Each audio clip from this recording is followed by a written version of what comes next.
আসসালামু আলাইকুম। আজকে রান্না করব শিং মাছ দিয়ে আলু দিয়ে। প্রথমে মাছগুলোকে ভালো মতো ধুয়ে ভেজে নিলাম। তারপরে তেলে পেঁয়াজ দিয়ে ভালো মতো ভেজে আদা রসুন বাটা দিয়ে দিলাম। এখন ওটার মধ্যে হলুদ গুঁড়া, মরিচ গুঁড়া, লবণ, ধনে গুঁড়া দিয়ে দিলাম। তারপরে একটু কষিয়ে পানি দিয়ে দিব। পানি দিয়ে ওইটার মধ্যে আলু দিয়ে দিলাম। আলুগুলাকে ভালো মতো কষিয়ে নেব।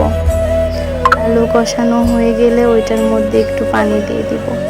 এখন দিয়ে দিলাম টমেটোগুলো দিয়ে একটু নাড়াচাড়া করে নেব। ভালো মতো কষে গেলে এটার মধ্যে পানি দিয়ে ঢেকে রাখবো। তারপরে আলু সিদ্ধ হয়ে গেলে দিয়ে দিব শিং মাছগুলো।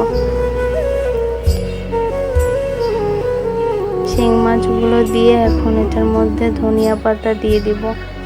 ধনিয়া পাতা দিলেই আমার রান্না শেষ। তারপরে তরকারিটা উঠিয়ে নেব।